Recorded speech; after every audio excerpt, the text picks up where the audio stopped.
Así como en el viejo mundo, antes del 3000 a.C., tenemos el inicio de la expansión de las dinámicas estatales por la región, en el ámbito americano hay un momento que comienza a ser muy visible desde el punto de vista de la evidencia que este mismo tipo de dinámicas están sucediendo. Caracterizables a partir de las mismas grandes capacidades que decíamos para el viejo mundo. La capacidad de coerción, la capacidad de creación y la capacidad de intervención que la lógica estatal tiene en el medio que va dominando. Por supuesto, esto se puede dar de distintas maneras y así como en el viejo mundo tenemos núcleos estatales reducidos, como la experiencia de las ciudades-estados húmedas, o estatalmente extendidos, como el núcleo estatal del Valle del Nilo en Egipto, también tenemos en el ámbito americano experiencias como las del ámbito maya, donde el espacio controlado por los núcleos estatales es poco más que el del núcleo urbano, hasta experiencias estatalmente muy extendidas, como las del Imperio Inca, que es sin duda la mayor de todas en este sentido. Por supuesto también, así como sucede en el viejo mundo, también en el ámbito americano, el parentesco es fundamental para seguir comprendiendo la articulación social que se produce una vez que surgen los estados. En el ámbito maya que mencionábamos recién, por ejemplo, la escritura que procede del sarcófago de Pacal, un rey de Palenque en torno al siglo VII de la era cristiana, señala que el 12 de septiembre del año 640 entró en el camino, es decir, murió la señora Sac-Cook. El 1 de enero del 643 entró en el camino Can Mobalam, señor sagrado de Palenque. Kinich Hanab Pakal fue el hijo de Can Mobalam, el hijo de la señora Sac-Cook. Es decir que Pakal incluye en su sarcófago una referencia directa a sus parientes más cercanos, su padre y su madre. Es decir que la legitimidad que alcanza, en alguna medida al menos, está asociada al mundo del parentesco.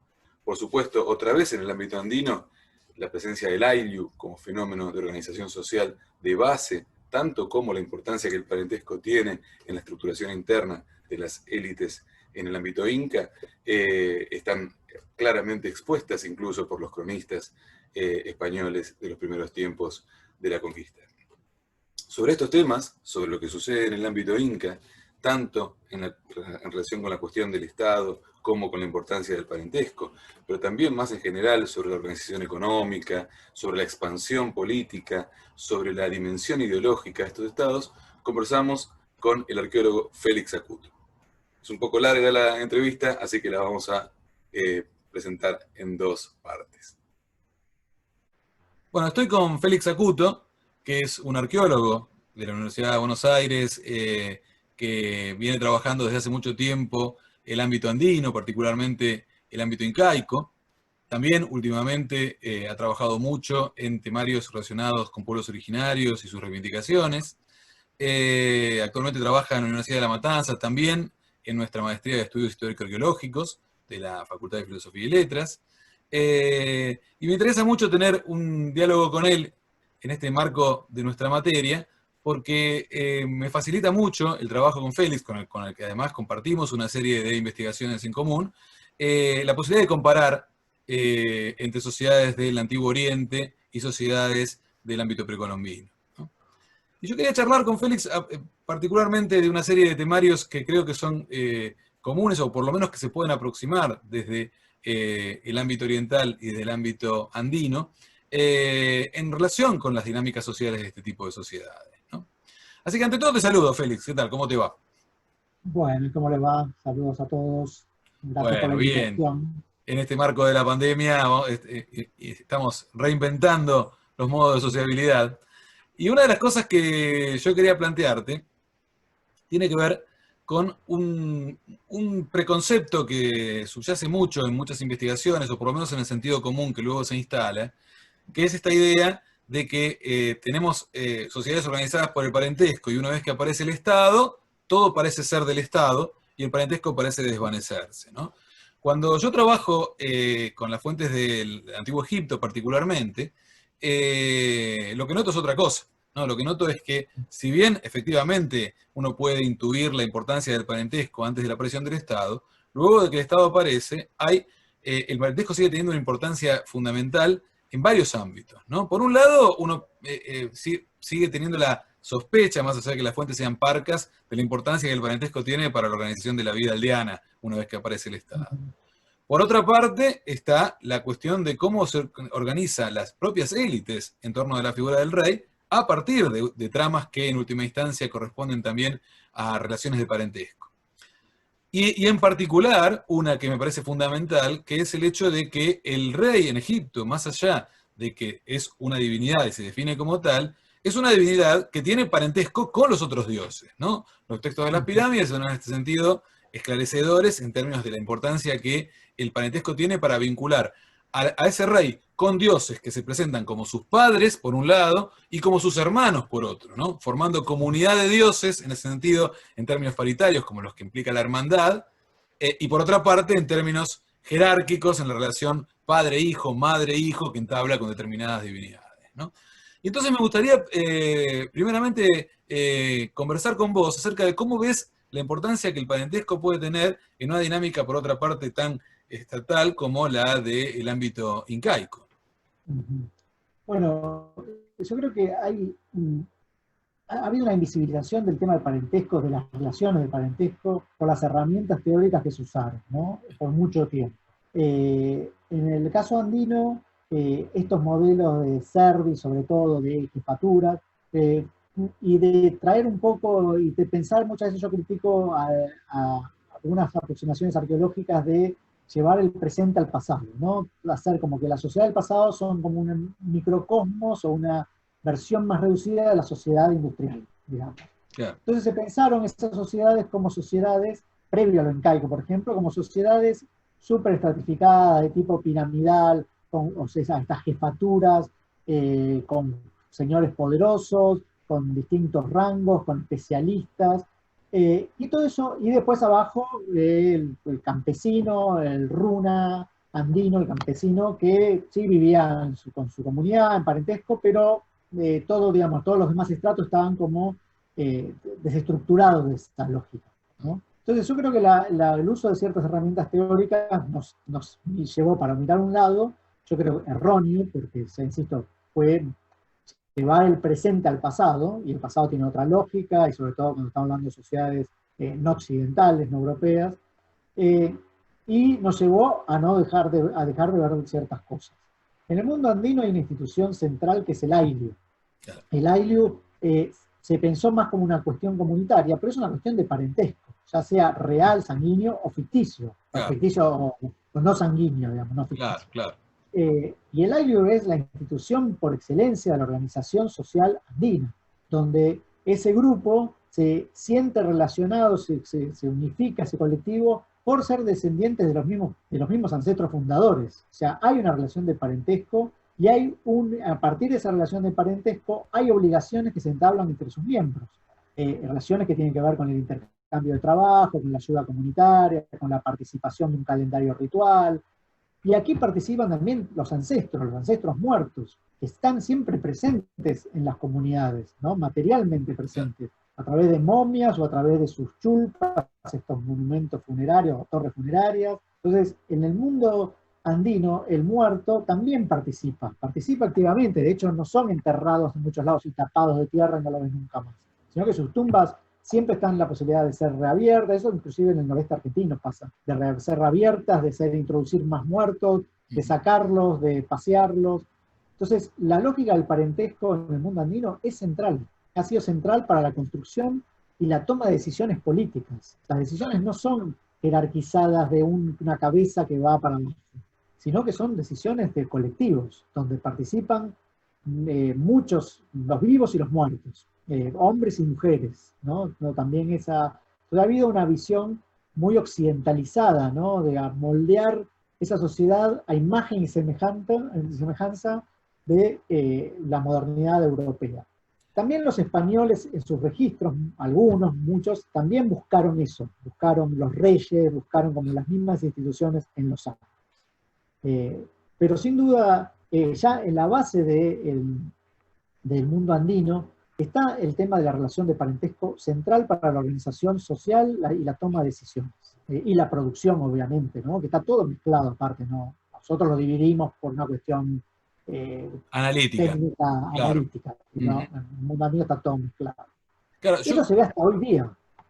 Se ve hasta hoy día la lógica esa, ¿no? Cuando uno va a ciertos lugares del noroeste argentino, en lugares que se vive, si bien no existen más los ailius en esos términos, la gente sigue viviendo en relaciones de parentesco, claro. que los parientes son centrales en la vida social, en la toma de decisiones y en la reproducción social. Claro, yo pienso, suelo usar un ejemplo muy, muy simple, pero a la vez para mí muy, muy claro, ¿no? Respecto de la idea de Pachamama, ¿no? Sin profundizar demasiado, ¿no? Simplemente la idea de tratar a la tierra como madre, ¿no? En términos de parentesco.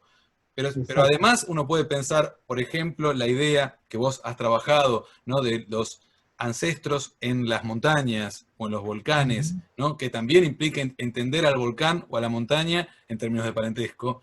O, por ejemplo, en la concepción del Inca como un hijo del sol, ¿no? Uno diría también ahí un vínculo de parentesco en la que la cúspide de esa experiencia política también se asocia con lo que queda por encima o lo que va más allá de esa comunidad propiamente humana, ¿no? Y el común conector con la tierra, con las montañas, con el sol, es el parentesco, ¿no? Exactamente, sí, exactamente. Y los españoles, dos cosas, los españoles lo entendieron un poco eso, como para atacarlo a través de estrategias de dominación. Cuando ellos hacen los sistemas de reducciones a partir de las reformas toleranas, una de las cosas que, como estrategia, es traer gente de distintos lugares y meterlas a vivir en un patrón urbano de tipo grilla, tipo español. Entonces ya desestructuraban los poderes de las comunidades, les quitaban poder a los curacas, y siempre se piensa al curaca como una especie de señor feudal, y el curaca era un pariente más, inclusive a veces el rol de estar ahí era algo pesado, porque te implicaba mucha obligación usar tus propios recursos familiares para auspiciar fiestas, y aparte son roles rotativos, son sistemas de cargo, van cambiando el rol a lo largo de tu vida. A veces te toca estar a cargo de ciertas festividades, a veces de la organización de la distribución de agua, iban cambiando.